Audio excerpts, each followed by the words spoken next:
이번 시간은요, 부동산 정책과 굉장히 출제 변화가 높은 중요한 단원들입니다.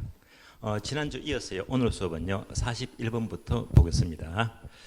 그러면 41번부터 44번까지죠. 네 문제가 바로 임대주택 정책인데요. 정책에서는 가장 출제 빈도가 높고 중요한 단어입니다. 꼭 출제가 돼요. 그러면 41번 보겠습니다. 자, 임대료 규제를 묻고 있네요. 임대료 규제만 나왔다면 이렇게 먼저 떠오르셔야 됩니다.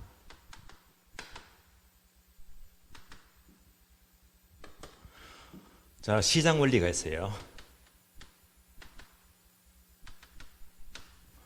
자, 임대료 규제는 시장 원리보다 높게 설정한다, 낮게 설정한다. 낮게 설정하죠. 자, 이렇게 낮게 임대료 규제를 하게 됩니다.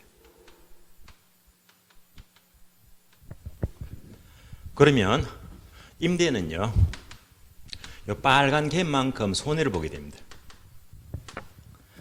손해를 보니까 그만큼 공급은 부족이에요. 공급 부족이 돼요.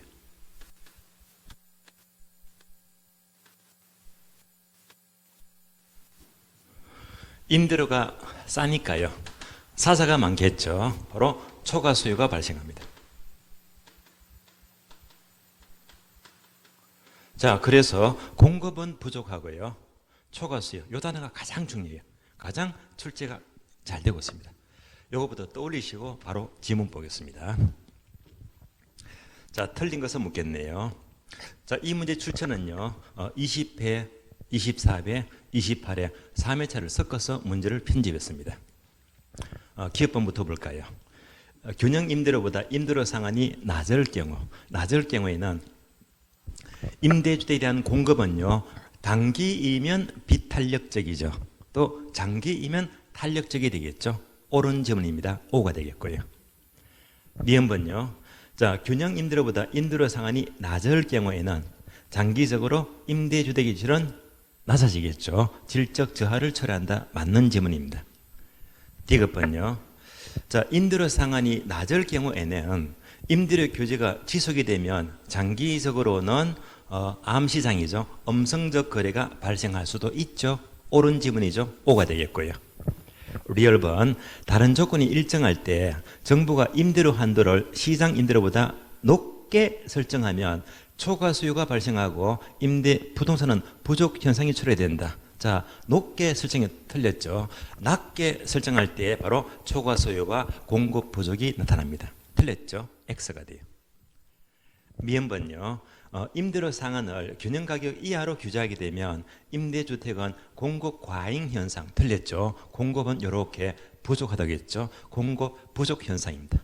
X가 되겠네요. 자, 틀린 것은 리얼번과 미음번 두 개가 되겠네요. 정답 2번. 이어서 42번 보겠습니다.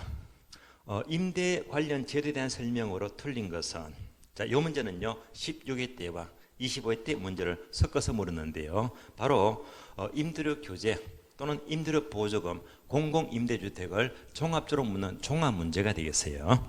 이렇게 종합 문제가 잘 나온다고 보시면 되겠습니다. 1번.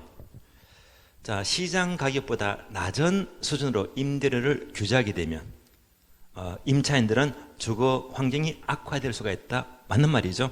O형입니다. 이어서 2번 질문요. 공공임대주택이네요. 공공임대주택 공급의 확대는 임대주택의 재산세가 임차인에게 전가되는 현상을 완화할 수가 있다. 이건 맞는 말인데요. 얘는요, 중요 질문입니다. 출제가 아주 잘 되고 있습니다. 자, 공공임대주택을 짓게 되면 임대료가 싸죠. 그러니까 공공주택으로 임차인은 활발하게 이동합니다.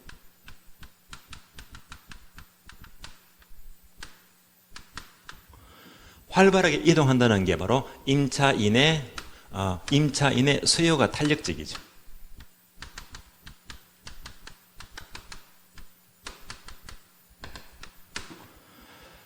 그러면 수요가 탄력적이면 탄력성과 세금이 있죠. 조세의 기차는 언제나 반대로 움직이죠. 반비례 관계가 돼요. 그러면 임차인의 수요가 탄력적이면 반대로 임차인은 세금을 적게 내잖아요. 따라서 공공임대주택의 공급은요, 그만큼 임차인의 세금 부담을 완화시킨다. 세금을 작게 낸다. 맞는 말입니다. 요즘은 잘 출제가 돼요. 이어서 3번, 4번, 5번은요. 임대료 보조금 정책인데요. 3번 볼까요? 임대료 보조를 받은 저소득층의 주택 소비가 증가하는 이유는 소비가 증가한다는 것이 바로 수요 법칙을 말하죠. 수요 증가를 말해요. 그러면 수요 법칙은요. 소득 효과와 대체 효과에서 나타난다. 이유가 맞죠? 옵니다. 4번요. 임대료 보조금 대신 동일한 금액을 현금으로 제공한대요. 자, 현금으로 주는 것이 가격 보조입니까? 소득 보조입니까? 바로 소득 보조죠. 따라서 소득 보조, 현금 보조가 저소득층의 효용은 감소한다가 아니고 효용은 커지겠죠. 증가합니다. 틀렸습니다. 정답 4번 틀렸고요. 이어서 43번입니다. 임대주택 정책에 관한 설명으로 틀린 것은 묻습니다. 역시 종합 문제죠. 자, 먼저 1번은요. 임대료 보조금을 묻는데요. 임대료 보조금을 묻게 되면 항상 이런 내용을 먼저 떠올리는 게 좋아요. 자, 정부가 임차인에게 보조금을 지급합니다.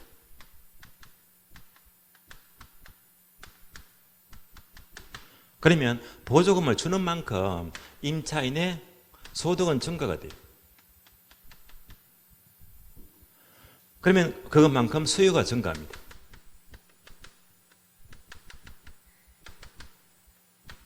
수요가 증가하면 임대료가 상승하죠.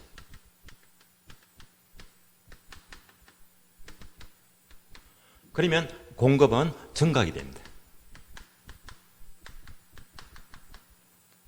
그러면 공급이 증가하면요. 앞에서 올랐던 임대료가 더 올라갈까요? 내려갈까요? 내려가겠죠. 따라서 다시 임대료는 원래 수준까지 하락하게 됩니다. 여기까지를 연결하시고요. 그러면요. 공급이 나왔죠. 공급이 나오게 되면 공급은 무조건 장기 효과가 되고요. 공급 빼고 앞에 것들은 모두가 단기 효과를 말해요. 따라서 단기는 수요를 움직이고요. 다음에 장기는 공급을 움직입니다. 자, 이렇게 보니까 결국 단기는 임대료가 상승하죠. 장기적으로는 임대료가 하락하더라. 요거 묻는 지문이 바로 1번 지문입니다. 1번 볼게요. 정부가 임차인에게 임대료를 직접 보조하게 되면 단기에는 임대료는 상승 맞죠. 다음에 장기적으로 임대료는 하락 낮추게 된다. 맞는 말입니다. 5가 되겠어요. 자, 2번요. 주택 바우처는요. 바로 쿠폰 형식이죠. 주택 바우처는 바로 소득 보조에 속합니까? 아니면 가격 보조에 속합니까? 바로 가격 보조죠. 집세 보조를 쿠폰으로 준다는 말입니다. 자, 이러한 주택 바우처제도는 임대료 보조를 쿠폰 또는 교환권으로 지급하는 제도 맞습니다. 우리나라에서는 일부 지자체에서 저소득 가구에 대해서 임대료를 일부 지원해주는 방식으로 운영이 되어 있다. 즉 우리나라는 현재 시행되고 있죠. 맞는 말입니다. 3번과 4번은요. 임대료 규제를 묻습니다. 3번요. 임대료 상한제의 실시는 임대주택에 대한 초과 공급 틀렸죠. 초과 수요죠. 따라서 초과 공급 틀렸고 초과 수요를 발생합니다. 틀린 답 3번 되겠고요. 4번요. 정부가 임대료 상승을 균형가격 이하로 낮게 규제하게 되면 장기적으로 기존 임대주택이 다른 용도로 전환되면서 임대주택의 공급량은 감소가 된다. 공급량 감소, 공급 부족 맞는 말이잖아요. 자, 그래서 틀린 답은 3번이 되겠고요. 이어서 44번 볼게요. 주택 시장에 대한 정부 정책의 효과에 대한 설명으로 옳은 것은 역시 자, 임대주택의 종합 문제가 되겠어요. 자, 이 문제 출처는요. 17회 그리고 27회 작년이죠. 29회 때 3회차 문제를 섞었습니다. 옳은 것은 묻죠. 1번부터 봅니다. 저소득층에게 임대료를 보조할 경우에는 당연히 주택 소비량은 증가하죠. 뿐만 아니라 다른 지역의 소비량은 그만큼 항상 감소한다가 아니고 보조금 받는 만큼 다른 지역 소비도 늘어난다고 봐야 되겠죠. 다른 지역 소비도 증가합니다. 틀렸죠? X. 2번요. 공급자에게 보조금을 지급하는 방식은 임차인에게 보조금을 지급하는 방식보다 주거지 선택의 자유를 보장하는 장점이 있다. 문장을 보니까 문맥이 맞지가 않죠. 앞뒤가 바뀌었습니다. 그래서 임차인에게 보조금을 지급하는 방식이 공급자에게 보조금 지급 방식보다 주거 선택의 자유를 보장한다라고 봐야 됩니다. 바뀌었죠? 틀렸습니다.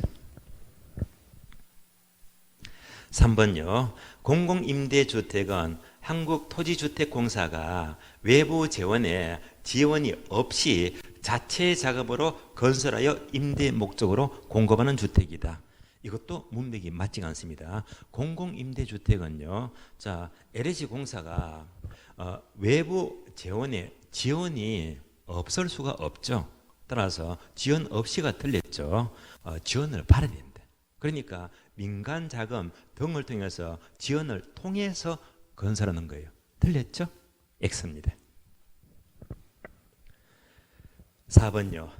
준공공임대주택은 준공공임대주택 밑줄입니다.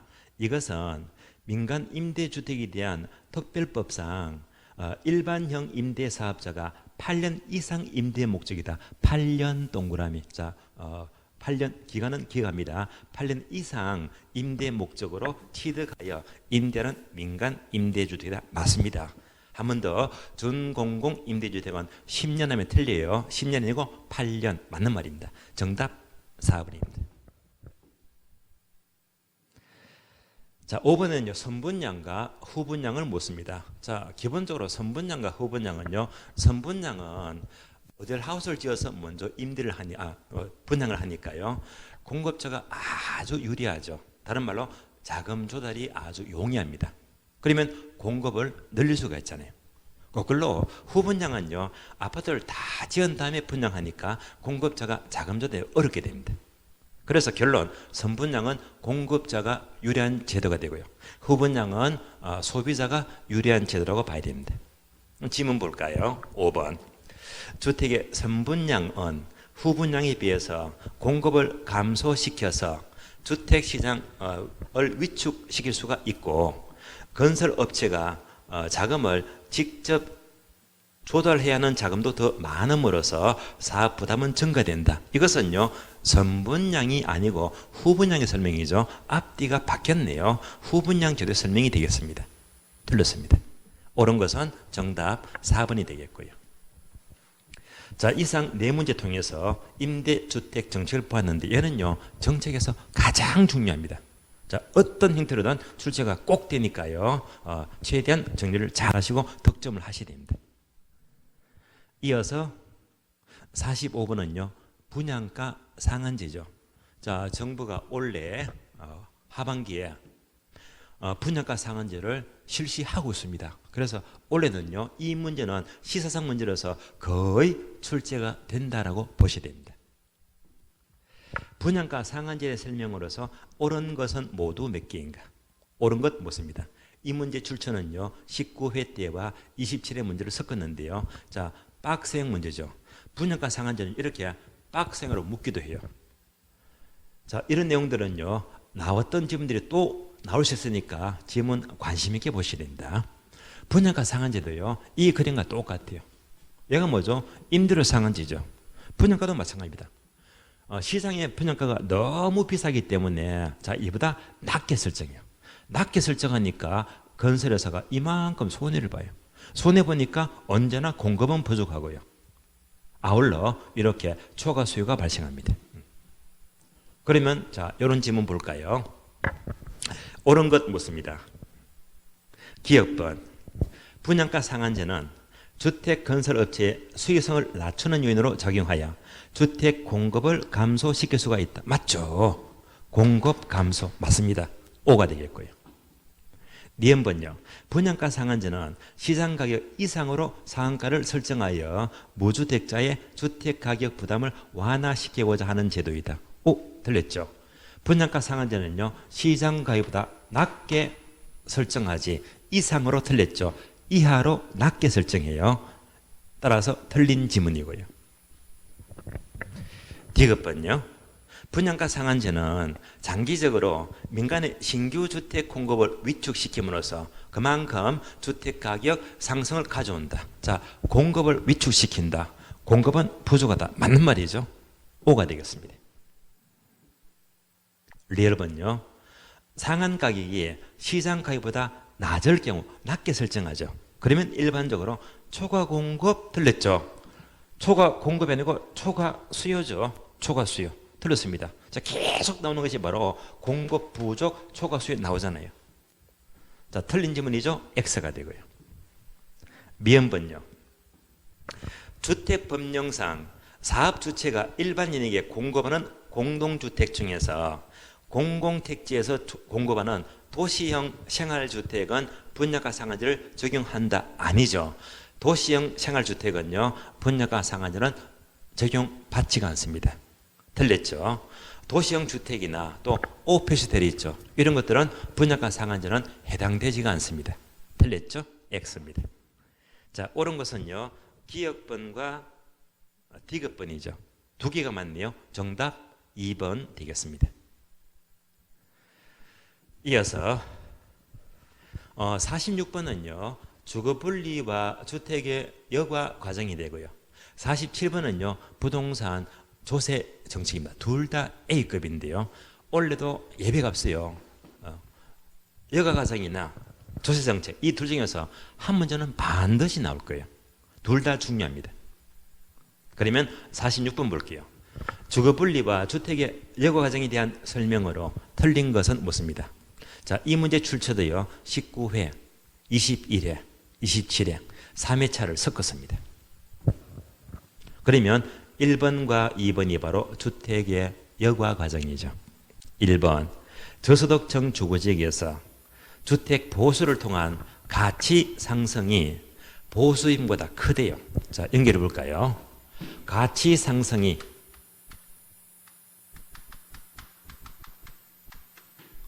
보수 비용보다 크대요.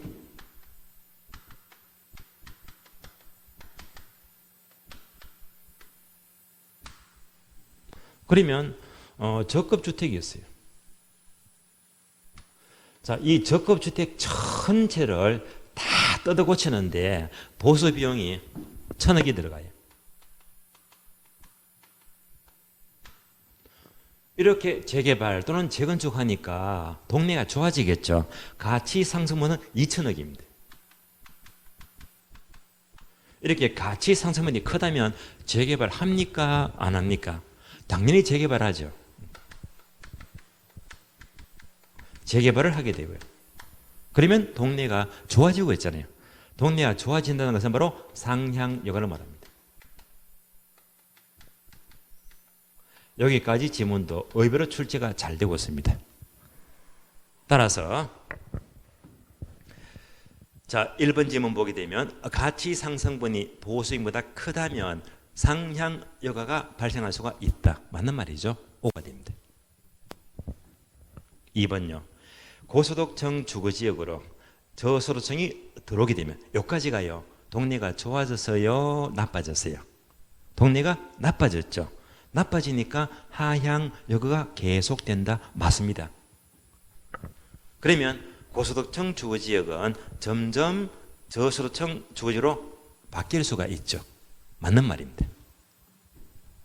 이어서 3번, 4번, 5번 지문은요. 주거분리를 묻습니다. 3번요. 주거분리란 고급 주거지역과 저급 주거지역으로 분리되는 현상이다. 맞는 말이죠. 고급과 저급이 분리되면 바로 주거분리 맞습니다. 4번요. 4번은요. 이 지문도 생각보다 출제가 잘 되고 있습니다. 아마 이런 그림 아시잖아요.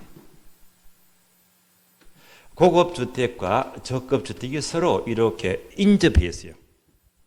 자, 인접한 경계지역을 묻잖아요. 고급 주택에 인접한 이 적급주택은요, 기분이 좋을까요? 기분이 나쁠까요? 아주 기분 좋죠. 강남 옆에 있으니까요. 그러면 이만큼 땅값이 올라갑니다. 땅값 오른다. 지가는 당연히 할증되겠죠. 거꾸로 적급주택에 인접한 고급주택 사람들은 기분 나쁘잖아요. 기분이 나쁘면요, 땅값 떨어집니다. 그러니까 지가는 할인됩니다. 요 지문이 의외로 잘 나옵니다. 따라서 4번 보게 되면요, 고급 주거지와 적급 주거지가 인접한 경우에 경계지역 부근의 저소득층 주택은요, 할증되죠. 할인 틀렸죠. 할증되어서 거래가 되고요. 또 인접한 고소득층 주택은 지가가 떨어지죠. 할인되잖아요. 그래서 고소득층 주택은 할증 틀렸죠. 할인되어서 거래가 됩니다. 정답 4번 틀렸고요. 4번도 최근에 잘 나오는 지문입니다. 이어서 47번 보겠습니다.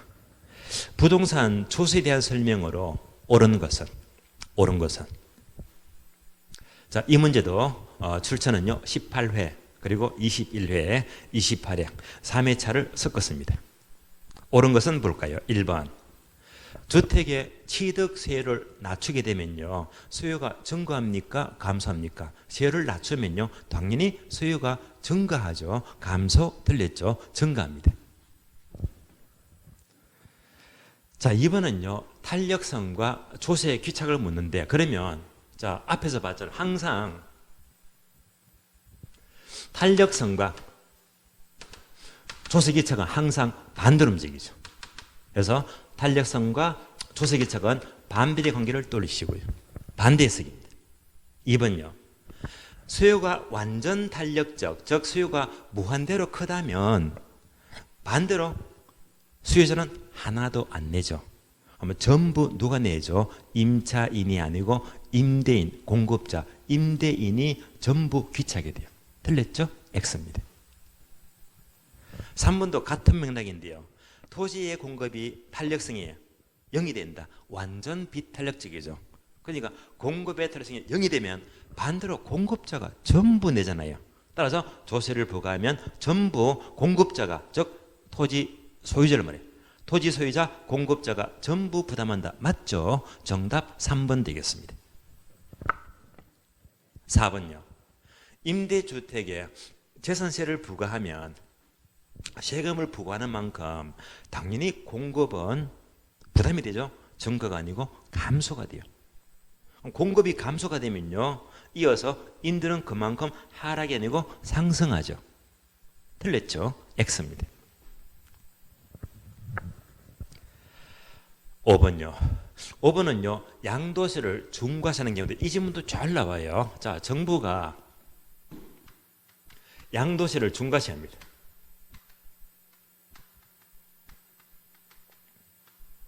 그러면 중과세하는 만큼 그만큼 거래가 뚝 끊기잖아요.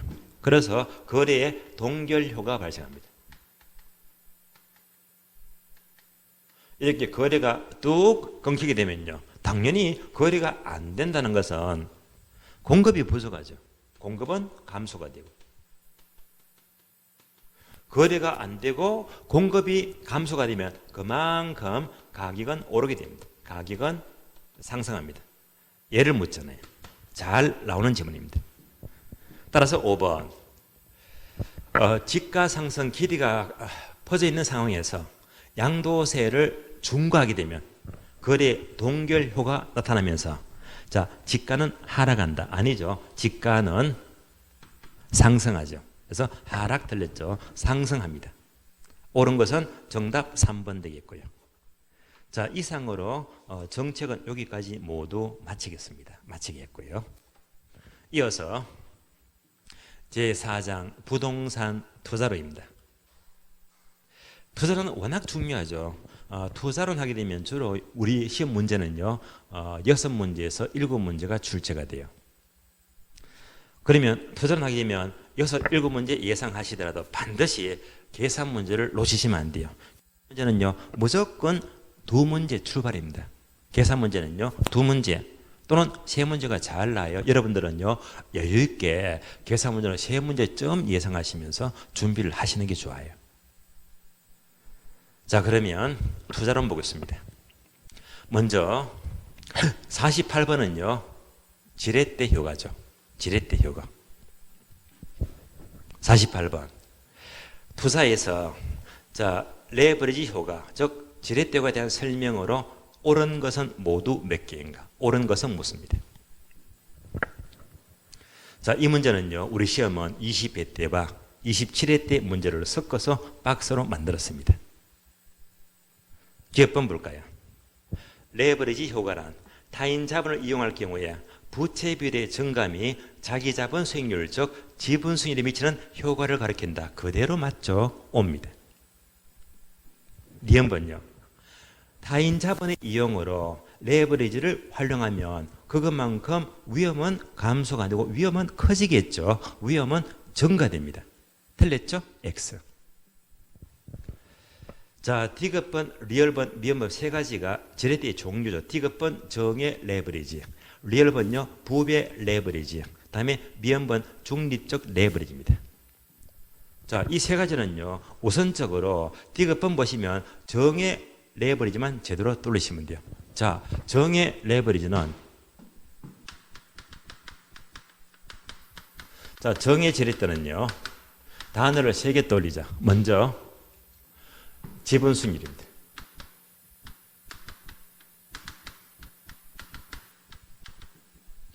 다음에 총 수익률이 되고요.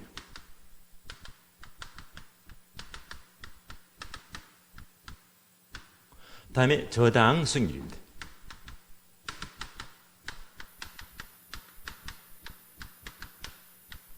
여기서 그 크기는요, 지분 수익이 가장 크고, 다음에 총 수익률, 저당 이자가 가장 낮아요. 낮은 이자를 말해요. 이러면 정의 지렛대가 되고, 정반대로요, 부의 지렛대는 거꾸로죠.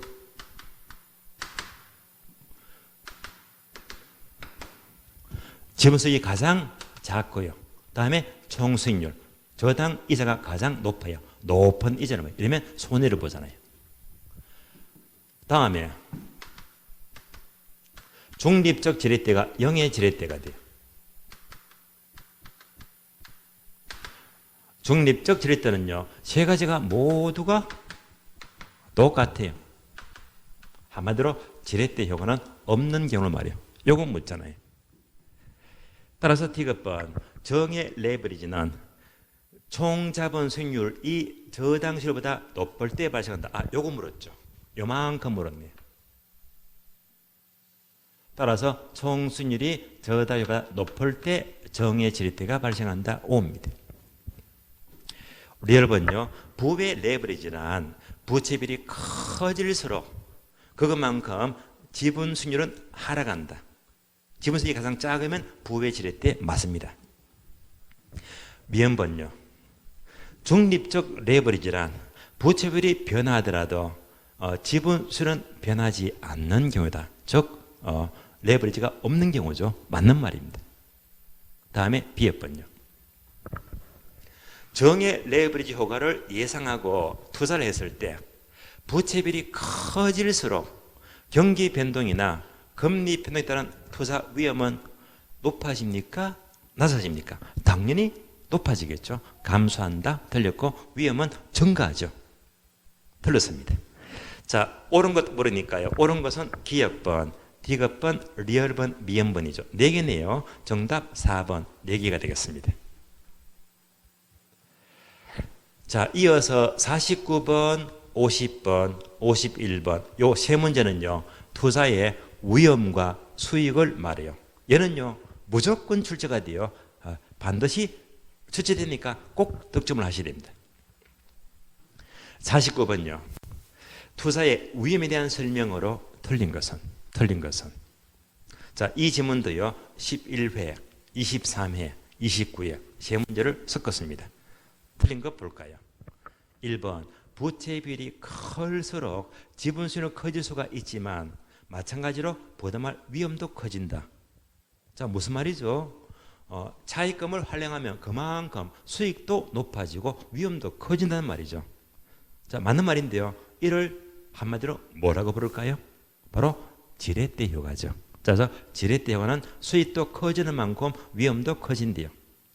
옳은 지문입니다. 2번요. 부동산 투자의 위험은 투자 행태의 변화로 인한 포트폴리오 위험은 있다. 아니죠. 포트폴리오 위험은 없어요. 포트폴리오 자체가 분산 투자를 통해서 위험을 줄이는 것이기 때문에 포트폴리오 위험은 없다라고 봐야 됩니다.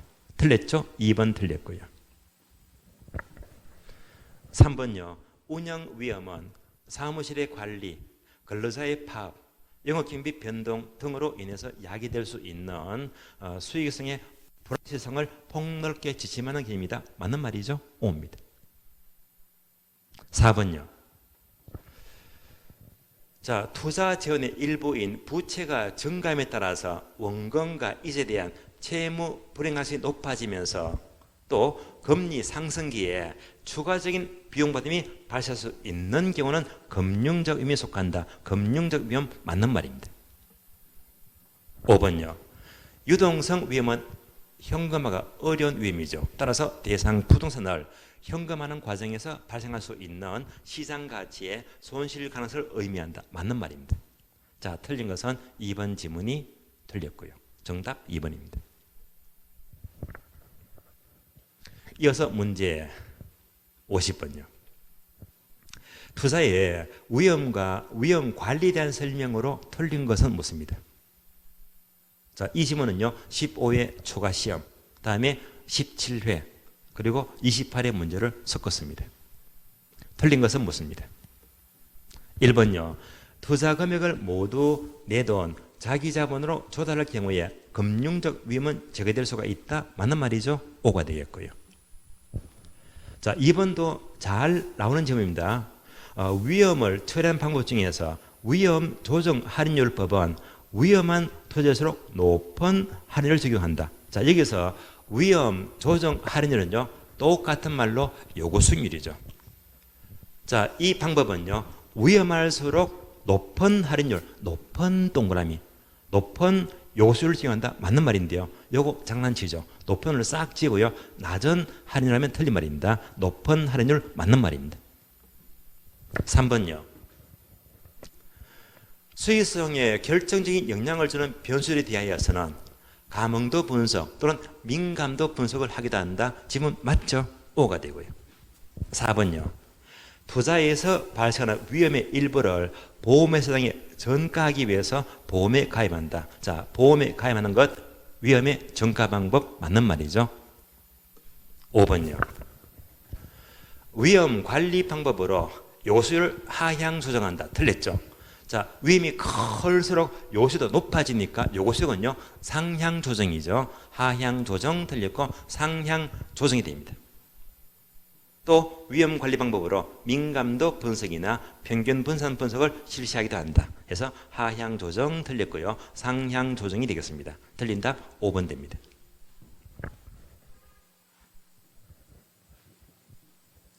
자, 이어서 문제 51번 볼게요. 다음은 투자의 위험과 수익에 관한 설명으로 틀린 것은 묻습니다. 자, 위험과 수익은요 출제가 굉장히 많이 되었어요. 자, 이 문제 출제는요 7회 시험, 15회 초과 시험, 25회, 26회, 29회 되게 많이 나왔습니다. 1번과 2번은요 요구 수익률을 묻습니다. 1번 요구 수익률에는 시간의 비용과 위험에 대한 비용이 포함된다. 여기서 시간의 비용은요 무위험률을 가리키고요. 위험에 대한 비용은요 위험 할증률이죠. 맞는 말입니다. 2번요. 투자자의 요구 수익률은 체계적 위험이 정대됨에 따라서 상승한다. 즉 위험과 수익은 비리관계죠. 이때 위험은요 체계적 위험을 의미하고 체계적 위험이 증가할수록 수익도 상승한다. 커진다. 맞습니다. 3번요. 자, 투자의 위험과 기대 수익, 수익이죠. 위험과 수익은요 비례관계죠. 그러면요 부의 상관관계가 아니고 정이죠. 정 플러스의 상관관계를 말합니다. 따라서 위험과 수익은 비례관계니까 자, 부 마이너스가 아니고 정 플러스의 관계를 갖게 됩니다. 정답 3번 틀렸고요. 4번요. 개별 분산의 특성으로 인한 비체계적 위험은 포트폴리오 구성을 통해서 비체계적 위험은 감소할 수가 있다. 맞는 말이죠? O입니다. 5번요. 평균 분산 원리로 투자 선택을 할 수가 없을 때에는 이때는요. 변이계수를 활용하여 투자안의 우위를 판단한다. 해서 평균 분산법이 적용이 곤란할 때는 변이계수 또는 포트폴리오를 활용해서 판단할 수가 있죠. 맞는 말입니다. 정답 3번이 틀렸습니다. 이어서 52번과 53번은요. 바로 포트폴리오 이론이고요. 역시 한 문제가 잘 나옵니다. 52번 보겠습니다. 투자의 포트폴리오 이론과의 관계를 옳게 설명한 것. 옳은 것은 무엇입니다? 자, 이 문제 출처도요. 7회 때 21회, 26회, 3회차를 섞었습니다. 옳은 것 볼까요? 1번. 평균 분산 원리 따르자면 A 투자와 B 투자 안에 기대 수익이 동일합니다. A와 B가 수익이 동일하죠. 이때 자, A 안보다 B 안에 표준 편차가 더 크대요. 즉 A보다 B가 표준 편차 위험이 더 크다면요. 당연히 위험이 큰 B를 선택할 수가 없고 A를 선택하겠죠. 따라서 A 투자안을 선호한다. 바로 맞습니다. 정답 1번입니다. 2번요. 투자의 위험에는 피할 수 있는 위험과 피할 수 없는 위험이 있는데 전자는 피할 수 있는 위험이죠. 피할 수 있으면 체계적이 아니고 비체계적 위험이죠. 후자는요. 피할 수 없으면요. 비체계적이 아니고 체계적 위험이죠. 단어가 서로 바뀌었네요. 틀렸습니다. 3번도 빈출 지문이죠. 최선의 포트폴리오를 선택한다는 것은 분산 투자를 함으로써 체계적 위험을 제거한다. 아니죠. B자가 빠졌죠. 비체계적 위험을 제거하는 것입니다. 틀렸습니다. 4번요. 최적의 자산의 포트폴리오는 자금을 부동산, 주식, 예금에 각각 3분의 1씩 투자하는 것이 된다. 각각 3분의 1씩은 될 수가 없잖아요. 각각 3분의 1씩이 아니고 자, 부동산과 주식과 예금에 각각 비중을 두죠.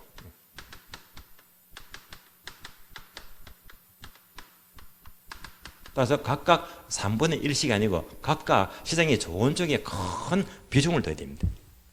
따라서 틀린 지문입니다. 5번요. 부동산은 위치가 고정이 되었기 때문에 부동산 포트폴리오를 구성한다는 것은 쉽지 않다가 아니고 부동성 때문에 오히려 분산 투자 포트폴리오가 용이하죠. 쉽다라고 봐야 됩니다. 틀렸습니다. 옳은 것은 정답 1번이 되겠습니다. 이어서 53번입니다. 부동산 포트폴리오에 대한 설명으로 틀린 것은 자, 이 지문은요. 12회, 20회, 26회 3회차를 섞었습니다. 틀린 것은 1번부터 봅니다. 두 자산의 포트폴리오를 구성할 경우에 포트폴리오에 포함된 개별 자산의 수익률 간 상관계수가 1이 됩니다. 상관계수가 플러스이면 가장 나쁜 경우죠. 따라서 분산 투자에고는 전혀 없다. 맞는 말입니다. 2번과 3번은요. 바로 최적의 포트폴리오죠. 따라서 2번 보게 되면 효율적 프론티어 또는 효율적 전선이란 자, 이것과 무차별 고신이 접하는 점에서 최적의 포트폴리오가 성립이 된다. 맞는 말이죠? O입니다. 3번요. 효율적 프론티어는 평균 분산 기준에 의해서 동일한 위험에서 최고 수익률들을 모두 연결한 포트폴리오 선택에서 연결한 곡선이다. 지문이 맞는 말입니다. 4번요. 두 개의 자산의 수익률이 서로 다른 방향으로 움직인다.